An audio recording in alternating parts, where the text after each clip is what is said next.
మార్పుపై హైదరాబాద్ లో కాంగ్రెస్ నిరసన కొనసాగుతోంది. ప్యాడేజ్ ఎంజీ రోడ్లోని గాంధీ విగ్రహం దగ్గర హస్తం నేతలు ఆందోళనకు దిగారు. కేంద్రం కావాలనే ఉపాధి హామీ పథకంలో గాంధీ పేరు తీసేసినట్లు కాంగ్రెస్ ఆరోపిస్తోంది. కేంద్రం తీరుకు నిరసనగా ఆందోళన చేస్తోంది.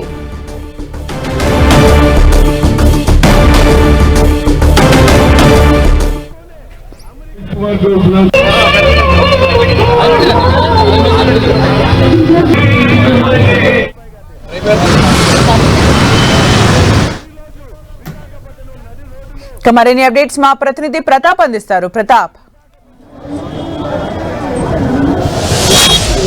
మహాత్మా గాంధీ జాతీయ ఉపాధి హామీ పథకానికి సంబంధించి కేంద్ర ప్రభుత్వం ఇటీవల కాలంలో తీసుకొచ్చిన కొన్ని సవరణలు కానీ అదేవిధంగా పేరు మార్పుకు సంబంధించి విబి జీ రామ్జీ అనే పేరు మార్పు దానికి సంబంధించి కూడా కాంగ్రెస్ పార్టీ పెద్ద ఎత్తున ఆందోళన వ్యక్తం చేస్తుంది. దేశవ్యాప్తంగా ఇప్పటికే లోక్సభలో కూడా ఈ బిల్లు సందర్భంగా కూడా కాంగ్రెస్ పార్టీ ఎంపీలతో పాటు విపక్ష పార్టీలకు సంబంధించిన ఎంపీలంతా కూడా పెద్ద ఎత్తున ఆందోళన వ్యక్తం చేయడం కానీ నిరసన వ్యక్త కార్యక్రమాలు కూడా చేయడం జరిగింది. అయితే దేశవ్యాప్తంగా Congress party AICC all India Congress party ఇచ్చిన కమిటీ నిర్ణయం మేరకు ఈ రోజు కూడా కాంగ్రెస్ పార్టీకి సంబంధించి పిసిసి చీఫ్ మహేష్ కుమార్ గౌడ్ ఆధ్వర్యంలో సికింద్రాబాద్ ఎంజీ రోడ్ లో గాంధీ విగ్రహం ముందు పెద్ద ఎత్తున నిరసన వ్యక్తం చేస్తున్నారు. మనం చూడొచ్చు కాంగ్రెస్ పార్టీ శ్రేణులంతా కూడా పెద్ద ఎత్తున హాజరు కావడం జరిగింది. మంత్రులు, ఎమ్మెల్యేలు, కాంగ్రెస్ పార్టీ కార్యకర్తలంతా కూడా పెద్ద ఎత్తున ఇక్కడ హాజరయ్యి ఆందోళన వ్యక్తం చేస్తున్న నిరసన కార్యక్రమం చేస్తున్న పరిస్థితి ఉంది. కేంద్రం తన నిర్ణయాన్ని వెనక్కి తీసుకోవాలని చెప్పేసి డిమాండ్ చేస్తున్నారు. దీనికి సంబంధించి మనతో మాట్లాడేందుకు ఎమ్మెల్యే శ్రీ గణేష్ ఉన్నారు. శ్రీ గణేష్ తో కూడా మాట్లాడదాం. శ్రీ గణేష్ గారు, కేంద్రం తీసుకొచ్చిన దానికి సంబంధించి ఒక పేరు విషయంలో మీరు ఎందుకు ఇంత రాద్ధాంతం చేయాల్సి వస్తుంది? పేరే కాదు, మొత్తం పథకాన్ని రద్దు చేయాలనే ఆలోచన మీద మా పోరాటం. కాంగ్రెస్ పార్టీ స్వతంత్రం రాకుంటే స్వతంత్రం గురించి పోరాడి అందరికీ స్వేచ్ఛని ఇప్పించాలని ఆ రోజు పోరాటం చేసి ముందుండి నడిపించింది మహాత్మా గాంధీ గారు. అలాంటి స్వతంత్రం భారతదేశంలో కాంగ్రెస్ పార్టీ అట్టడుగులున్న పేద నిరుద్యోగులకి ఉద్యోగం కల్పించాలి, వాళ్ళకి హక్కులు కల్పించాలని ఈ చట్టం 2005లో తీసుకొస్తే గ్రామీణ ప్రాంతం ఉన్నలకు దాన్ని నిర్వీర్యం చేయాలని ఈరోజు దురాలోచనతోటి కేవలం 100ని 125 చేసిన దేవుని పేరు మీద పెట్టినా అని వీళ్ళు చూపించుకుంటారు. కానీ దేవుని పేరు మీద పెట్టి దయ్యంలాగా వ్యవహరిస్తున్న పేదల పట్ల వీర వ్యవహారం అలా ఉంది. మా ఒక గతంలో ఏముండే 90% నిధులు కేంద్రం కేటాయించేది. గతంలో పంచాయతీలకే పవర్ ఉండే ఈ పనులు ఇచ్చేది. ఇప్పుడు పంచాయతీల పవర్ కట్ చేసి కేంద్రమే డిక్లేర్ చేస్తుంది ఈ పనిని. ప్లస్ అదే కాకుండా రాష్ట్రాలే 40% కట్టాలి. ఈ పథకాన్ని వ్యవసాయానికి కూడా అనుబంధం చేస్తామని చెప్పేసి కొత్త ఈ పేరు మార్చేదానికి కొత్త పథకంలో చేర్చినామంటున్నారు. వ్యవసాయానికి అనుబంధాన్ని చేస్తుంటే కాంగ్రెస్ పార్టీ ఎందుకు అంత రాద్ధాంతం చేస్తున్న ప్రశ్నకి ఏం చెప్తారు?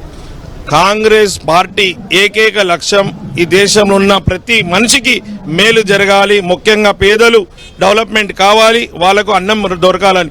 ఈయన అన్నం కాదు సున్నం పెట్టే ప్రయత్నం చేస్తున్నారు మోదీ గారు. కాబట్టి వారి ఆలోచన ఫస్ట్ పేరు మార్చడం, రెండోది ఏంటంటే కండిషన్స్ పెట్టడం.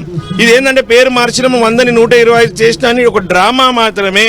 ఇది పూర్తిగా నిర్వీర్యం చేయాలి. గతంలో కూడా మీరు చూసినట్టయితే సిలిండర్ మీద కూడా సబ్సిడీ ముందేమో కాంగ్రెస్ ప్రభుత్వంలో సబ్సిడీ కట్టేసిన తర్వాత అసలు పైసలు కడుతుండే. ఇప్పుడు బీజేపీ వాళ్ళ ప్రభుత్వం ఏం చేసి పూర్తి డబ్బులు తీసుకొని సబ్సిడీ మన అకౌంట్లో వేస్తా అని చెప్పడం జరిగింది. ఫస్ట్ ఎక్కువ వేయడం, తర్వాత కొంచెం తక్కువ చేసి మొత్తం జీరో చేసిరు. ఇది కూడా అలాంటి పథకమే. ఈ రోజు మొదలు పెట్టిరు ఒక పేరు మార్పుతోటి 100ని 125 కాదు, అప్పుడు 100ని ఎన్ని రోజులు అవసరం ఉంటే అన్ని రోజులు ఇచ్చుకునే పవర్స్ పంచాయతీలు ఉండే. ఇప్పుడు ఆ పవర్స్ మొత్తం తొలగించడం అంటే మొత్తానికి దీన్ని దెబ్బతీయడం. ముఖ్యంగా జీఎస్టీ అమలైన తర్వాత రాష్ట్ర ఆర్థిక వ్యవస్థని కుప్పకూలే విధంగా వ్యవహరించారు. ఇప్పుడు మళ్ళీ రాష్ట్రానికే ఇది 40% కట్టుకోవాలంటే ముందే రాష్ట్రాలు పరిస్థితి ఆర్థికంగా బాగాలేదు.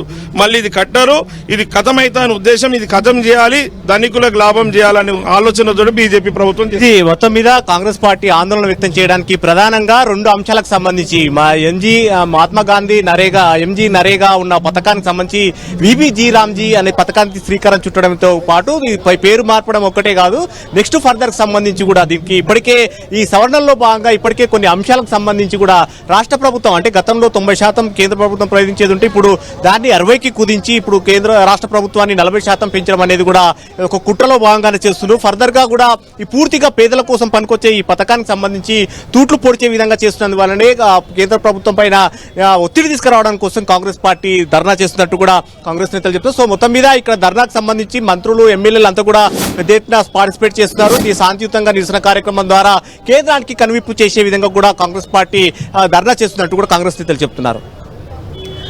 Okay, thank you Pratap for the updates.